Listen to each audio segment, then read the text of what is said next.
নমস্কার বন্ধুরা, চৈতি রান্নাঘরে তোমাদের সবাইকে স্বাগত। আজকে আমি আমার একটি নিজস্ব রেসিপি তোমাদেরকে রান্না করে দেখাবো।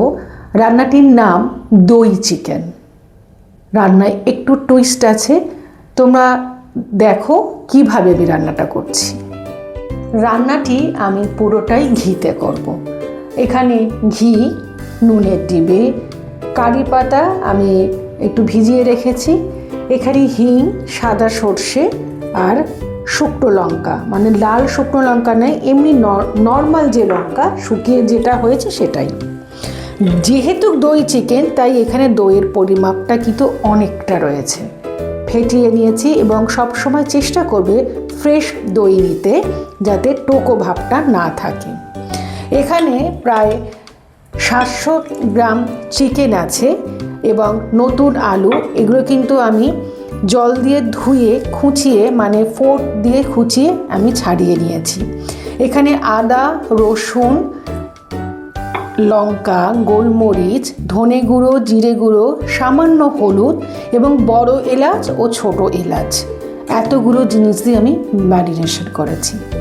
আর কিচ্ছু করিনি, আর সামান্য নুন দিয়েছি। আর ম্যারিনেশনের সময়ও আমি অল্প একটু ঘি ব্যবহার করেছি। এবার চলো সরাসরি রান্নায় যাই।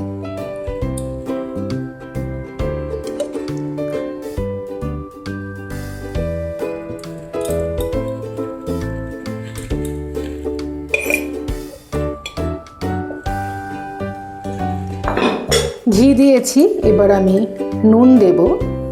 নুন, মিষ্টি, মশলা তোমাদের পরিমাপ অনুযায়ী, তোমরা কে কীরকম খেতে পারো সেই অনুযায়ী কিন্তু ব্যবহার করবে।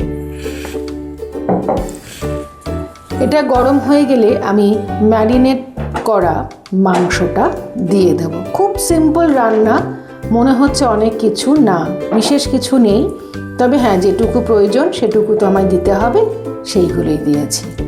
আর যে লবঙ্গটা দিয়েছো, প্রসঙ্গত তোমাদের বলে রাখি, নুন যাতে জল না হয়ে যায়, অনেক সময় হয়তো বর্ষাকালে আমি একটু লবঙ্গ দিয়ে রাখি, সেটারই নুন দিতে গিয়ে পড়ে গেছে।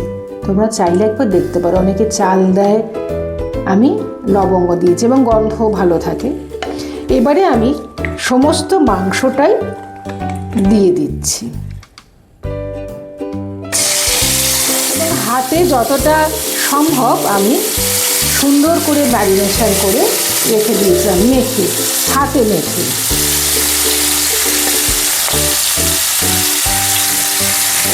খুব সুন্দর গন্ধ বেরোচ্ছে। সমস্তটাই দেখো মোটামুটি গোটা মশলা, আদা, রসুন, পেঁয়াজ, গোলমরিচ, শুধু ধনে গুঁড়ো, জিরে গুঁড়ো, হলুদ, এগুলো গুঁড়ো দিয়েছি।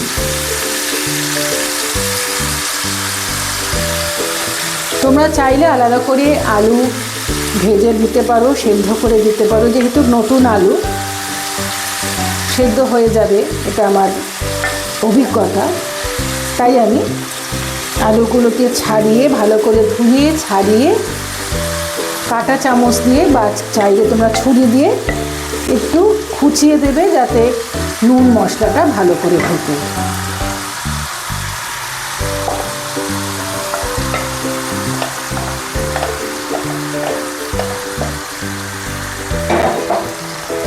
গ্যাসের ফ্লেমটাকে বাড়িয়ে দিয়েছি, দিয়ে আমি কিছুক্ষণ নাড়াচাড়া করব।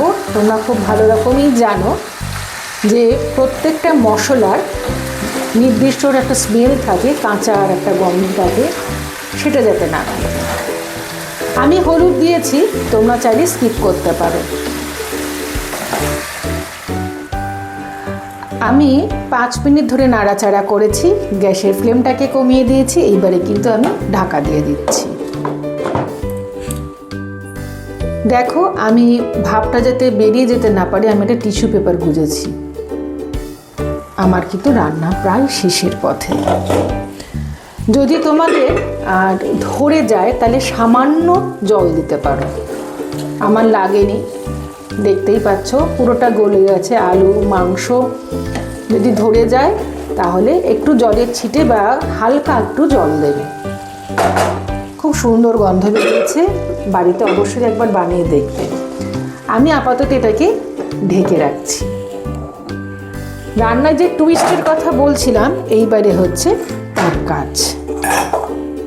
আমি এখানে অল্প একটু ঘি নিয়েছি,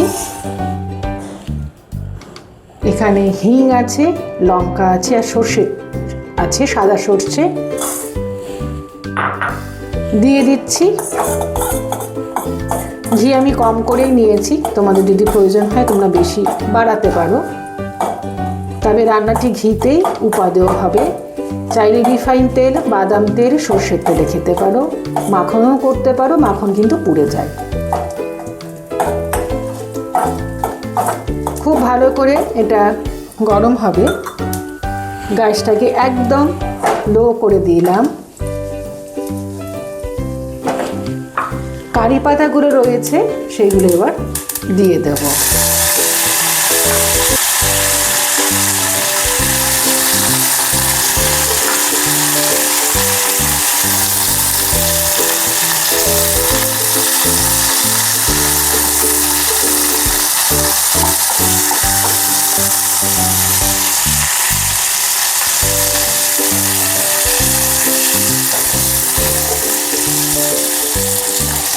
এবারে পুনরায় আমি কড়াটা বসিয়ে দিচ্ছি।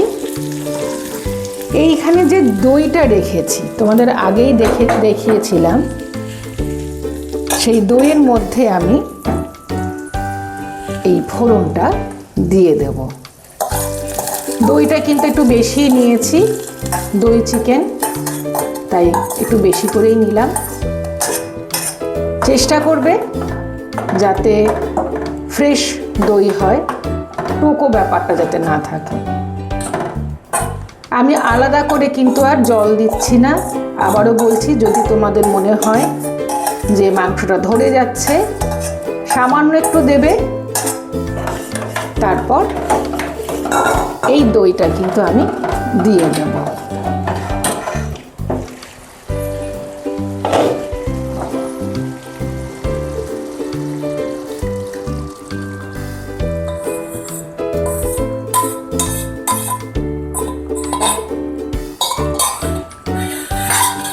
হালকা হাতে একটু নাড়াচাড়া করব।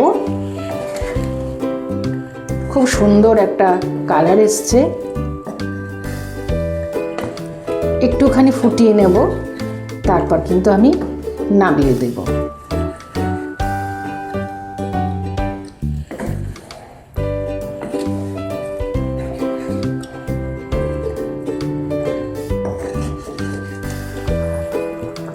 আমি একটু ফুটিয়ে নিয়েছি, তোমাদের আগেই বলছিলাম যে ফুটিয়ে নেব। দেখো বন্ধুরা, কালারটা খুবই সুন্দর এসেছে। তোমরা চাইলে একটু হালকা মিষ্টি দিতে পারো, আমি দিইনি। তৈরি হয়ে গেছে আমার দই চিকেন। অবশ্যই জানাবে তোমাদের কেমন লেগেছে। আমি ঢাকা দিয়ে দিচ্ছি, কারণ গন্ধ বেরিয়ে যাবে। ঢাকা দিয়ে রেখেছি, বুঝতেই পারছো প্রচণ্ড গরম, গন্ধ বেরিয়ে যাবে। তৈরি হয়ে গেছে আমার দই চিকেন। তোমরা চাইলে ধনেপাতাও দিতে পারো ওইভাবে। অবশ্যই বলবে এই রান্নাটা তোমাদের কেমন লেগেছে। রুটি, পরোটা, লুচি, ঝরঝরে ভাত দিয়ে কিন্তু খুব ভালো লাগে।